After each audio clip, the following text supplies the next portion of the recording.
feelings really are. Is your sadness a deep sea blue? Is your joy a vibrant pink? I met a girl named Lina who discovered this secret. Her emotions became a visible aura, a shifting, shimmering light. And tonight, we gently help her understand the language of her own heart. It all began late one night when my studio door finally opened.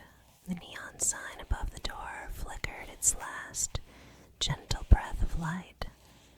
It was well past midnight, a quiet late hour when the studio door finally opened.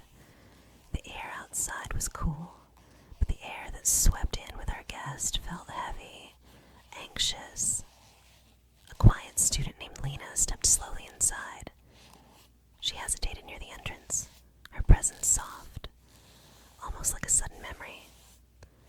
Her hands were clasped tightly together, a visible tension in her posture.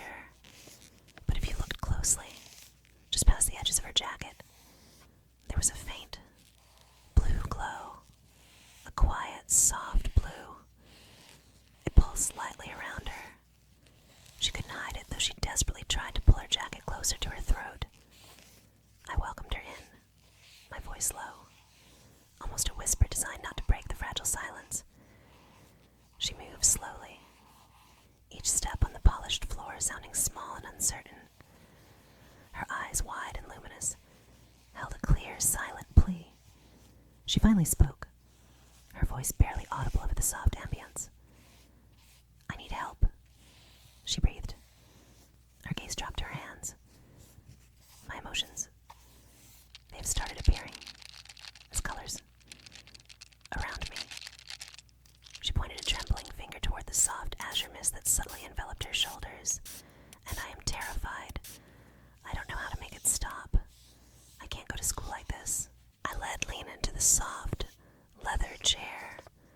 The faint glow of blue cast a gentle reflection on the polished surface of the vanity. "It's all right, Lina," I whispered, my voice calm and low. "Just sit down. Let's start with a gentle cleansing. We'll figure this out together."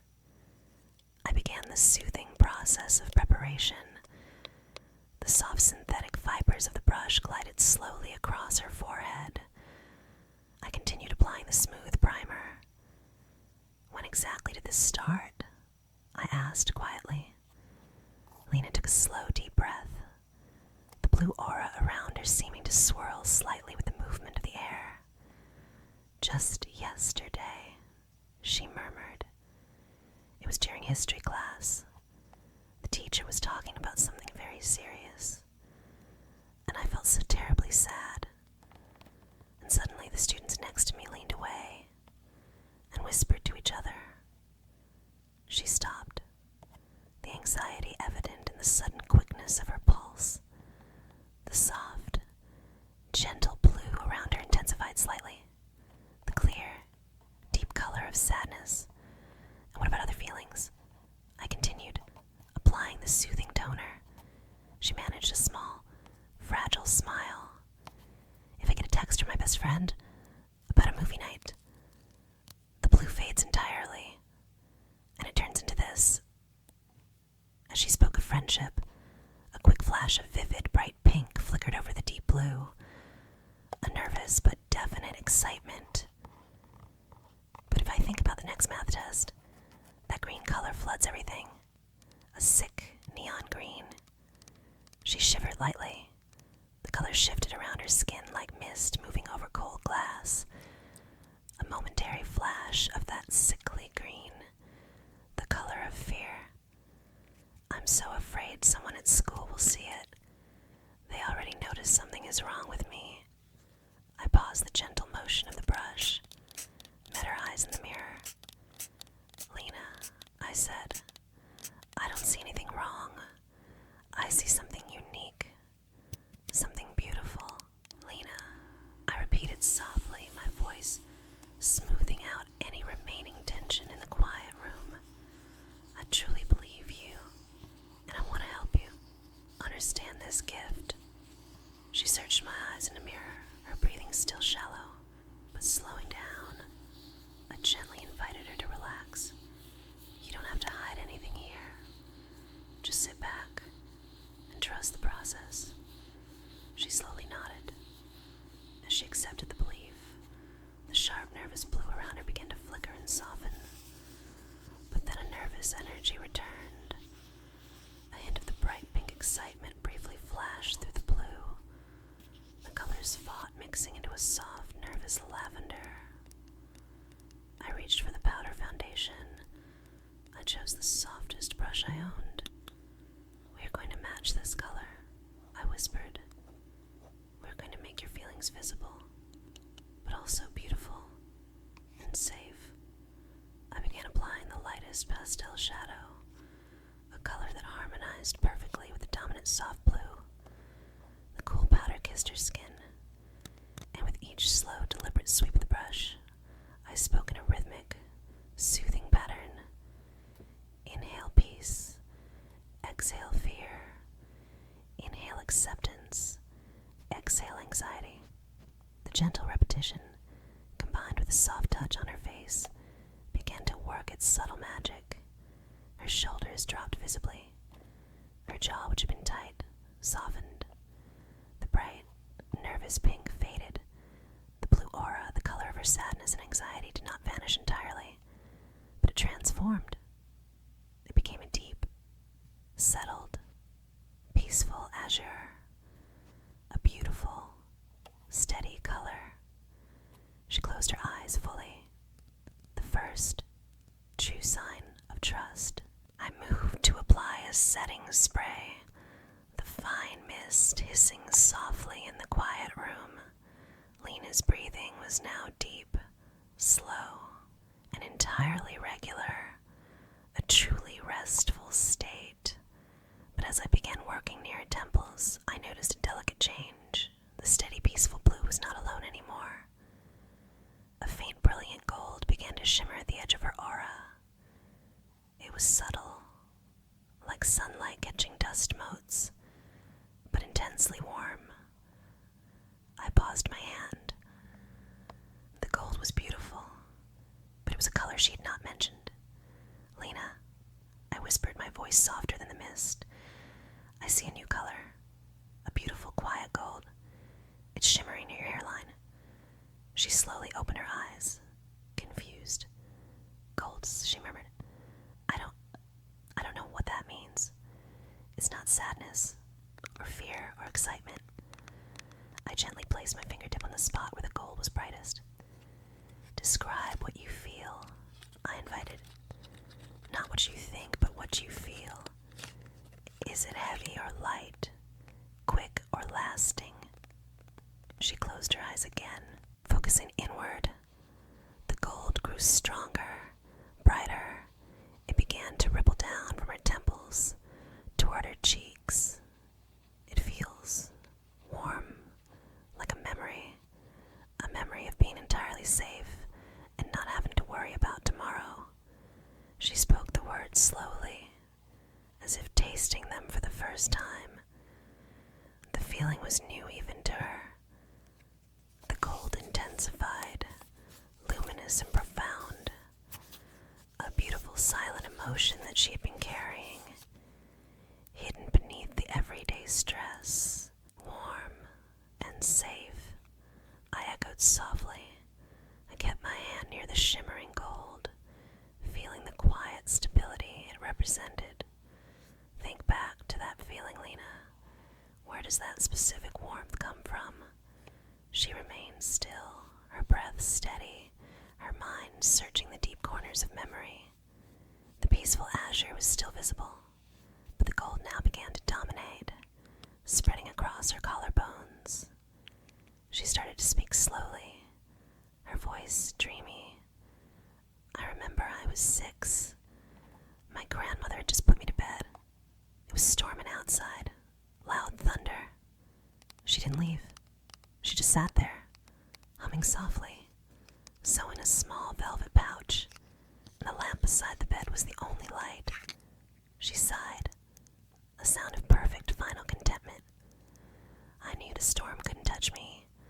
I completely safe. I felt like everything good was waiting for me. The gold intensified, suddenly clear and radiant. It burst with a beautiful, unmistakable clarity, an emotion she never identified before. Hope. A deep, unshakable confidence in the future. I didn't need to ask. I saw it. That is a beautiful color, Lina. I whispered. I gently reached for a palette of warm highlighters. Tiny specks of gold shimmered on the brush. I began to apply the softest touch to the high points of her cheekbones, blending the physical gold with the shimmering emotional gold, matching her secret inner light. The application was slow, careful, designed to encourage the feeling of stability. The blue of sadness had completely receded, leaving behind the pure, unwavering gold. The soft golden aura was now perfectly steady, bathing the area around Lina in a warm, low light. I was carefully blending the gold highlighter near her earlobe. The quiet in the studio was profound, only broken by the gentle shush of the brush. Suddenly the stillness was shattered. Knock, knock. Someone knocked softly at the heavy studio door. Lina gasped sharply, her body tensing instantly beneath the wool shawl I had placed over her shoulders.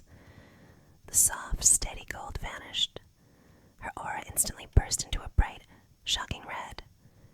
A crimson wave flooded her neck, her cheeks, her temples, the color of intense embarrassment and alarm. Oh no. Someone saw me come in.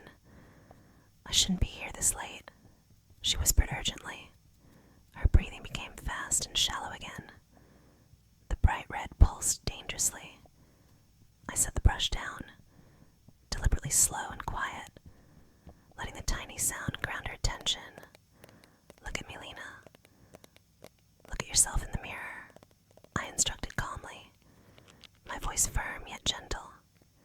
Inhale deeply through your nose, slowly, and push all that quick red air out through your mouth. I resumed the gentle motion of the brush, applying a soft calming powder over the alarming red areas.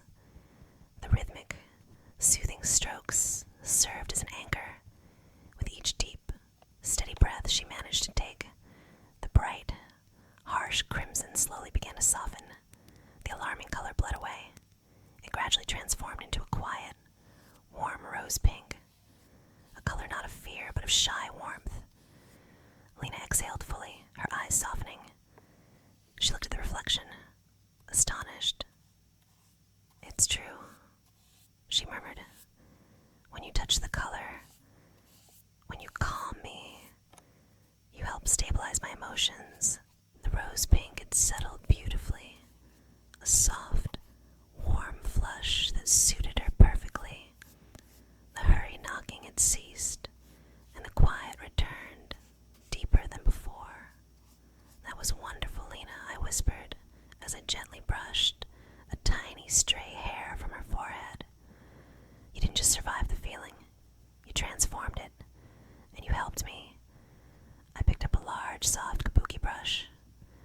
The colors aren't enemies, Lina. They're just signals. Pure, honest signals. We're going to learn to read them. Your blue is a call for stillness. Your pink is excitement, seeking comfort. Your gold is your anchor, your deepest hope. I paused in the movement of the brush. Now breathe for me again. But this time imagine you are gathering the light. She closed her eyes and took a magnificent, slow breath. The rose pink dimmed, blending into a soft lavender base. She immediately noticed the change. It's quieter, she murmured. I feel like I'm turning the volume down. Exactly, I affirmed. When you control your breath, you control the intensity of the light. You are the master of your aura. I began applying the finishing makeup, blending a soft layer that harmonized the faint remnants of blue still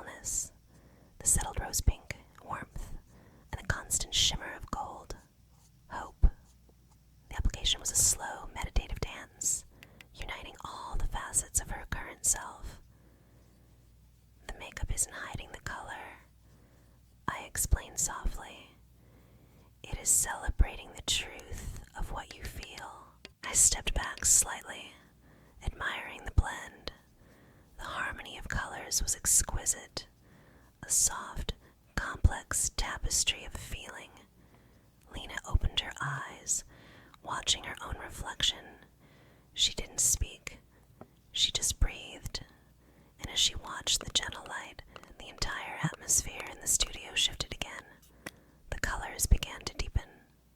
The soft lavender base grew richer, more profound. The rose pink and the steady gold merged into a single majestic light.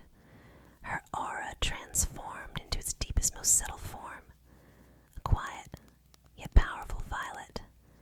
This was not anxiety, or hope, or excitement. This was the color of self-acceptance, the calm strength that comes from knowing and embracing every part of herself. "Look, Lina," I whispered, my voice filled with genuine pride. "This is your strongest color yet. This is the whole truth of your light." She reached out a hesitant hand, almost touching the violet glow that surrounded her fingers. A small, knowing smile finally touched her lips. I reached for the final palette, a shimmering, delicate violet eye dust. "We need to honor this depth," I said. I began applying the soft, shimmering finish to her eyelids. The fine powder felt cool, like silk. Each stroke was slow, meditative, matching the quiet confidence of the violet light. I finished the look with a subtle violet lip gloss, blending the shimmering color perfectly. "Open your eyes fully, Lina." She looked at herself in the mirror. Her emotions were visible, yes, but they were framed in beauty.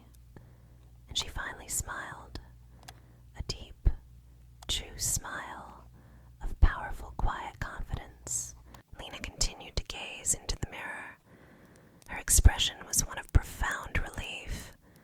The violet aura pulsed steadily, powerfully.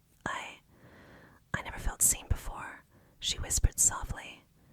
Her voice held a new resonance, a new strength. Before, I just felt broken. The colors felt like a curse, exposing everything. "But you didn't run," she continued. "You didn't judge the blue, or the red, or the green. You helped me understand my gift." She rose slowly from the chair. Her movement was graceful, confident. She reached out and gently touched my arm. "Thank you for helping me see my light." I simply nodded, my heart warmed by her transformation. She turned toward the door. As she stepped away, the violet aura softened again. It shifted into a calm, gentle lavender glow. Peaceful, balanced, truly whole. She gave one last soft smile and slipped out. The quiet closing of the door was final. I stood for a long moment in the silent studio, touched by the beauty of her transformation. I began slowly tidying the brushes, the soft shush of the bristles across the surface, the quiet click of the palettes closing. The studio was warm, calm. The secret is safe now, tucked away beneath the layers of time and polished wood. It's time for you, my friend, to put all those gentle mysteries aside. Your task is done. Your mind can rest. Let the soft scent of the foundation and the deep hum of the quiet studio lull you. Now, if you are still awake and you have your lovely brushes out, feel free to continue your soft, gentle movements. If you're already drowsy, just let your hands fall soft. Don't resist the feeling. Let the final, quiet sounds of our cozy corner wash over you. Listen to the last, soft whisper of the night. And when you're ready, Just let yourself drift deeper and deeper into your most wonderful, peaceful dream. Sweet dreams, my friend. Sweet dreams.